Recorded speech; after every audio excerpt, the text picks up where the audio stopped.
네, 오늘도 외국인들은 코스피 현물 그리고 선물 시장에서 상당히 안정적인 매수세를 보이고 있습니다. 코스피 지수 강보합권 유지를 하고 있고요. 반면에 전일 이제 상대적으로 강했었던 코스닥 지수는 오후장 들어서 힘이 살짝 빠졌습니다. 현재 보합권까지 내려오면서 보합권에서 등락을 거듭하는 모습 포착이 되고 있습니다. 오늘 시장을 주도하고 있는 섹터 어떤 것들이 있는지 그리고 그런 섹터를 외국인과 기관은 과연 담고 있는지 수급에 기반해서 전체적인 섹터와 종목 분석해 보겠습니다. 시선주 오늘은 뉴스타기 유창희 대표와 함께합니다. 안녕하세요. 안녕하십니까. 네, 오늘 이제 외국인들은 제약 바이오 쪽에 확실히 좀 집중하고 있다라는 느낌을 제가 받았고요. 네. 기관 같은 경우에는 업종 대표 종목들을 좀 골고루 사는 것 같던데 네. 오늘 시장에서 핫한 섹터와 두 수급 주체가 관심을 가지고 있는 섹터의 차별성 어떻게 정리해 볼 수 있나요? 뭐 일단 네. 말씀하신 것처럼 외국인들은 전력 인프라 쪽, 전력주들도 오늘 좀 꽤 많이 담는 것 같아요. 네. 어제도 주가 상승이 좋았는데 오늘도 나쁘지 않거든요. 그래서 본격적인 실적에 대한 어떤 기대감들이 있는데 주가가 못 올랐어요. 이쪽은 사실 2달 정도 쉬다 조정이 있었죠. 네, 그러니까 기간 네. 조정이 좀 있다 보니까 여기에 대한 어떤 저가 매수가 들어오고 있다 생각을 좀 하고 있고요. 거기다 이제 바이오 주에 대해서도 성장 모멘텀. 그렇다고 해서 모든 바이오가 다 가는 건 아닙니다. 계속해서 성장 모멘텀이 있는 기업들. 뭐 상반기만 하더라도 알테오젠을 거의 1조 가까이 매수를 해줬거든요. 그래서 그런 부분들이 있는 바이오 쪽에 대해서 좀 굵직한 기업을 중심으로 해서 매수가 들어오고 있다 생각을 좀 하고 있고요. 기관들 같은 경우는 일단 실적을 기반한 매수가 일단은 눈에 띈다 생각을 좀 하고 있어요. 거기다가 이제 낙폭과대 종목 섹터, 그러니까 뭐 2차전지 관련해서도 사실은 이게 단기 바닥이 아니냐라는 인식도 있는 거 아니겠습니까? 그러니까 이런 부분들에 대해서 일부 기업에 대해 선별적인 매수세 좀 유입되고 있다 생각을 좀 하고 있고, 그리고 실적이 좀 확실하다는 쪽에 대해서는 좀 계속해서 꾸준한 매수가 유입되고 있는 것이 아닌가 판단하고 있습니다. 네, 알겠습니다. 전략과 제약바이오 오늘 시장에서 핫한 섹터고 기관은 실적에 포커스를 맞춰서 역시나 섹터를 사고 있다라고 얘기를 해주셨습니다. 그럼 구체적으로 어떤 종목을 매수하고 있는지 종목으로 분석을 한번 해보겠습니다. 네, 외국인 수급 특징 종목 LS 일렉트릭 역시나 전력 관련주로 들어가 있고요. 크래프톤이 있습니다. 네. 잊을만 하면 저희가 게임주 얘기를 하고 잊을만 하면 게임주 얘기를 하는 것 같은데 일단 크래프톤도 실적 모멘텀이 있습니다. 그쵸. 그리고 오늘 이제 외국인들이 코스피에서 크래프톤을 사고 있다면 코스닥에서는 펄어비스를 또 네. 사고 있던데 더 매력적인 종목을 우리가 한번 꼽아볼게요, 대표님. 뭐 사실은 기술적인 흐름을 본다라면 사실은 펄어비스의 위치가 좀 더 좋아 보이는 건 사실이에요. 네. 저점을 어느 정도 확인이 되었고 최근에 좀 완만한 상승이 좀 보여주고 있다는 얘기는 신작에 대한 어떤 기대감, 특히 붉은 사막, 이 도대체 언제 출시될지 모르겠는데 잊을만 하면 나오는 붉은 사막에 대한 어떤 기대감이 이번에는 이제 확실하다라는 좀 인식이 있는 것 같아요. 그런 것들이 펄어비스의 주가를 끌어올리고 있지만 사실은 실적적인 측면에서 본다면 펄어비스는 조금 더 체크해야 될 부분들이 좀 있다 생각을 좀 하고 있어요. 하지만 크래프톤 같은 경우는 실적은 뭐 무시할 수 없죠. 계속해서 좋은 실적들, 특히 단기 고점이 아닌가라는 우려감이 좀 있지만 매 분기 실적 발표할 때마다 상당히 놀라운 실적을 좀 보여주고 있다는 것이죠. 이번에도 보면은 약간 해킹, 게임을 할 때 조금 쉽게 하기 위해서 핵이라고 쓰죠. 게임 그거 사용하는 것도 방지할 수 있는 업데이트도 좀 했고, 특히 이제 중국하고 인도 쪽에서 계속해서 신규 유저들이 많이 유입되고 있다는 부분들, 그래서 이 흥행이 계속 장기화되고 있는 부분들이 있는 것 같아요. 그래서 안정적인 매출 성장에 대한 어떤 기대감들이 주가를 계속 끌어올리고 있는 것 같습니다. 그래서 2분기도 상당히 어떤 실적에 대한 어떤 기대감들, 최근에 또 주가도 보면 급등으로 가는 게 아니라 완만하게 우상향 기조가 이어지고 있는 것이기 때문에 웬만해서는 쉽게 무너지지 않을 수 있다. 그리고 워낙에 보유 현금이 많기 때문에 언제든지 크래프톤 주주 환원책, 뭐 배당이든 뭐 자사주 매입이든 이런 부분들에 대한 어떤 기대감도 계속 나올 수 있는 거 감안한다면 지금 주가는 저는 그렇게 비싼 건 아니지 않나 판단하고 있습니다. 자리만 놓고 봤을 때는 상대적으로 덜 오른 네. 펄어비스 자리가 괜찮아 보일 수는 있지만 모멘텀이 풍부한 건 크래프톤이다라고 네. 말씀을 해주셨고 게임주에 관심 있으신 분들은 크래프톤 지금 자리에 담아도 괜찮다라고 말씀을 해주셨습니다. 게임주로 저희가 먼저 분석을 해봤고요. 다음은 오늘 외국인이 집중하고 있는 제약 바이오에서 한 종목 골라봤습니다. SK 이노인입니다. 이 종목도 실적 모멘텀이 오늘 부각이 네. 되더라고요. 제약 바이오 안에서 우리가 좀 관심을 둘 만한 종목일까요? 사실 네. HK 이노에는 좀 안정적인 매출을 계속 좀 보여주고 있는 기업이라고 보시면 될 것 네. 같아요. 특히 K캡 같은 이 위장약 뭐 요 관련해서는 상당히 매출이 매년 성장하고 있고 2분기에도 전년 대비 44%좀 증가를 할 수 있다라고 좀 평가가 되고 있죠. 특히 이제 미국에 대한 어떤 진출에 대한 어떤 기대감들 좀 있고요. 중국 시장에서도 좀 안정적인 매출을 좀 보여주고 있는 거 본다라면 이러한 바이오주들은 항상 우리가 체크할 때 현금 창출 능력이 얼마나 있는지가 제일 중요합니다. 왜냐면 신약을 개발하든 뭐라든 돈이 많이 들어갈 수밖에 없으니까요. 거기다가 이제 뭐 다들 아실 겁니다. 컨디션. 이 회사가 이제 컨디션 제품을 판매를 하고 있기 때문에 뭐 숙취 해소제 컨디션은 뭐 1등이라고까지 말 못하지만 많은 분들이 사용하고 있다는 부분들을 감안한다면 이런 부분들에 대해서도 조금은 계속 기대해 볼 수 있다 생각하고 있고요. 그리고 이제 오늘 좀 주목받고 있는 것이 이중 항체 관련해 가지고, 그러니까 ADC 시장이 계속해서 주목을 받고 있는 것 같아요.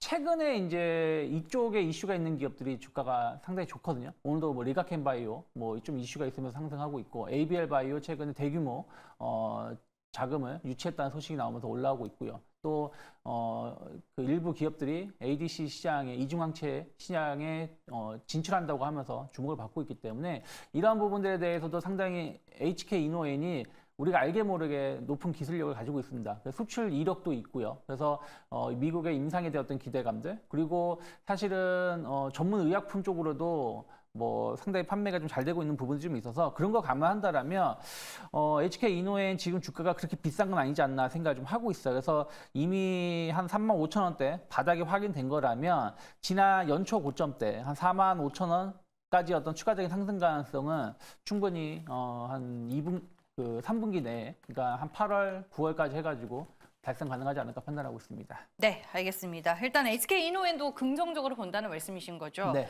네, 오늘 이제 뭐 외국인은 그리고 기관은 코스닥에서 그 외에도 삼천당 제약, 말씀해 네. 주셨던 리가켄 바이오 그리고 퓨처캠 등등 제약 바이오주들을 상당히 강하게 매수하고 있는데 하반기에는 제약 바이오주가 무조건 포토 안에 있어야 된다 이런 얘기들 최근에 많이 나오고 있고 네. 그리고 제약바이오주가 없으신 분들은 제약바이오에 대한 포모를 또 느낄 수 있는 시장이 될 것만 같은 분위기가 형성이 되고 있어서 네. 혹시나 좋게 보고 있는 지금이라도 좀 담아볼 만한 제약바이오주 뭐가 있는지 소개를 좀 해주시죠. 네, 일단은 뭐 네. 하반기에 이제 원래는 찬바람 불면은 제약바이오주의 계절이 온다고 하는데 특히 이번에는 금리 인하에 대한 어떤 기대감들이 그 시간을 조금 더 앞당길 수 있지 않을까 생각을 좀 하고 있고요. 네. 그리고 우리나라 바이오주들이 상당히 좋은 어떤 계약 수출이라든지 임상 이런 흐름들이 있기 때문에 전 꾸준히 봐야 된다 생각하고 있고요. 유한 양행을 조금 안정적으로 좀 볼 수 있지 않을까 생각을 좀 하고 있어요. 일단은 렉나자 관련해서 이제 8월 달이죠. FDA 승인에 대한 어떤 기대감. 특히 렉나자가 그 전에도 효능은 있는데 우리가 생각하는 것보다 효능이 좀 떨어진다 안 떨어진다 이런 논란거리가 좀 있었는데 FDA 승인을 받게 되면 그 논란거리를 완전히 잠재울 수 있다 생각을 좀 하고 있어요. 그래서 FDA 승인이 무엇보다 좀 중요한 시점이라 생각하고 있고요. 그리고 이제 지난주에 그 ADC 시장, 이중항체 시장에 유한양이 드디어 진출한다는 거, 프로젠이라는 기업하고 같이 협업을 해서 이쪽 시장에 진출을 하면서 새로운 성장 모멘텀. 어떻게 보면 이제 바이오 제약주 약간 구분을 해야 되는데 제약주는 원래 약을 잘 판매하는 회사들이고 바이오는 신약을 개발하는 건데 유한양행은 원래 본업도 잘 되고 있고 그리고 신약 개발도 상당히 성공한 게 몇 개 있습니다. 그러면서 이번에 AD 시장 새로운 시장의 성장 모멘텀을 준비하고 있다는 걸 감안한다라면 충분히 그전에 노하우, 기술력 감안한다라면 지금 주가는 그렇게 비싼 건 아니다 생각 좀 하고 있고요. 네. 충분히 저는 10만 원 이상으로 올라갈 수 있는 모멘텀은 있지 않을까 판단하고 있습니다. 네, 알겠습니다. 매일매일 이제 유튜브를 통해서 시청자분들이 제약바이오주를 또 얘기하고 있는 하루하루이고 아직 제약바이오주가 있으신 분들은 뭐 괜찮겠지만 없으신 분들 혹은 한 종목 더 담고 싶으신 분들은 최근에 이제 언급이 되고 있는 제약바이오주 안에서 본인 성향에 맞는 종목을 잘 한번 선택해 보시길 바라겠습니다. 제약바이오주 얘기 나눠봤고요. OLED 관련주로 이제 분류가 되는 AP 시스템 오늘 기관이 또 강하게 매수를 하고 있습니다. 오늘 주가가 강했던 이유와 함께 어떤 투자 포인트가 지금 있는 걸까요? 그러니까 지금 이제 AP 시스템 같은 경우는 레이저 어닐링 관련 장비 관련해가지고 원래는 OLED 쪽으로 해가지고 좀 탄탄한 매출이 좀 있죠. 지금 이제 HBM5 쪽으로 가게 된다라면 당연히 기본적으로 묶이는 것이 죄송합니다. 유리기판 쪽으로 묶어서 갈 수밖에 없다라는 평가가 나오고 있습니다. 왜냐하면 AI 데이터 센터 자체가 워낙에 발열이 심하기 때문에 이 부분을 잡기 위해서는 유리기판을 가야 한다는 것인데, 유리라는 것은 우리가 구멍 같은 걸 뚫기도 상당히 어려운 그런 제품 아니겠습니까? 근데 이미 OLED 쪽으로 해가지고 기술력이 인정받았다라면 유리기판 쪽으로 해도 AP 시스템의 장비가 공급될 수 있다는 것이죠. 그래서 아직은 유리기판이 지금 상용화되고 있지는 않지만 뭐 빠르면 내년 하반기 혹은 그 다음부터는 유리기판 시장이 좀 이제 시장에 이제 도입이 된다라면 AP 시스템의 장비가 시장을 좀 선점할 수 있다는 어떤 기대감들이 그 전에 좀 있었고 오늘도 그런 이슈로 주가가 올라오는 것 같아요. 다만 유리기판에 대한 어떤 기대감들은 이미 한번 주가에 반응을 해줬고, 그리고 좀 조정이 나오다가 지금 좀 올라오는 부분들이기 때문에 뭐 관련돼서 계약이 나왔다, 혹은 뭐 관련된 어떤 뭐 특허를 따냈다, 뭐 이런 부분들은 좀 계속 체크를 해야 된다는 생각을 좀 하고 있어요. 그래서 오늘도 약간 윗꼬리가 좀 나오고 있는 부분들, 네. 3만 원에 대한 어떤 매물 부담감이 계속 좀 작용하고 있는 부분들이 좀 있기 때문에 저는 지금 AP 시스템은 무리해서 공략을 하기보다는 좀 흐름이라든지 추세를 좀 확인하고 접근하는 게 맞지 않을까 판단하고 있습니다. 알겠습니다. 굳이 지금은 접근하지 말자라고 조언을 해주셨습니다. 이제 토픽 종목을 듣기 앞서서 오늘 리뷰할 종목이 있네요. 6월 11일에 시선주 토픽으로 골라주셨던 바이넥스가 네. 목표 주가 2만 원을 어제 오늘 이제 터치를 했어요. 네. 더 들고 가야 될까요, 이 종목은? 충분히 저는 더 갈 수 있다 생각을 좀 하고 있어요. 왜 그러냐면 그동안 이제 3월 달부터 형성됐었던 그 저항대 18,000원을 이제 막 돌파를 시도한 거나 마찬가지로 저는 생각을 좀 하고 있습니다. 특히 뭐 CMO, CDMO 시장 관련돼서 바이넥스가 충분히 수혜를 입을 수 있다는 거. 특히 바이넥스는 단순한 그냥 어떤 기대감이 아니라 셀트리온 제품을 통해 가지고 이쪽에 매출이 좀 상당히 개선될 수 있다, 늘어날 수 있다는 어떤 실질적인 내용이 좀 있습니다. 그런 거 감안한다라면 지금 주가가 그렇게 비싼 건 아니다 생각을 좀 하고 있기 때문에 지난주 금요일이죠. 금요일에 급등했었던 그 종가 원절이 한 17,500원 혹은 17,000원만 크게 이탈하지 않는다라면 저는 아직까지도 조금 조정이 나온다 그러면 모아갈 수 있는 위치가 아닌가 판단하고 있습니다. 아직도 매수가 늦지 않았다라고 바이넥스에 대해서 리뷰를 해주셨습니다. 이제 오늘의 토픽 종목 골라보겠습니다. 어떤 종목일까요?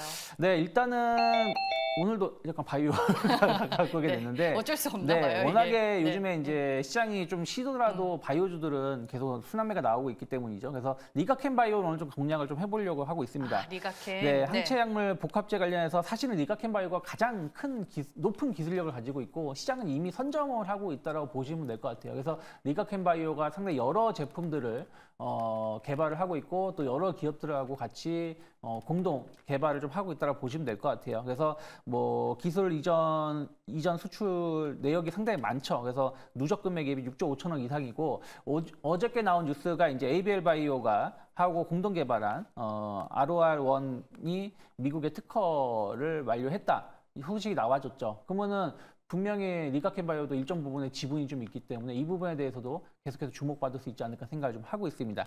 거기다가 이제 바이오주들은 자본이 상당히 핵심적인 역할을 해주는데 뭐 오리온그룹에 편입됐다는 거, 그리고 최근에 형성됐던 저항대가 이제 돌파를 시도하고 있기 때문에 요즘에 바이오주를 보시면 저항 돌파를 했을 때 주가가 정말 가파르게 올라가는 모습을 보여주고 있기 때문에 저는 일단은 단기 목표가 10만 원, 그리고 7만 3천 원이 크게 이탈하지 않으면 저는 분할 매수 가능하지 않을까 판단하고 있습니다. 네, 이제 제약바이오주는 신고가 돌파가 그리 부담스럽지 않은 자리가 된 것 같습니다.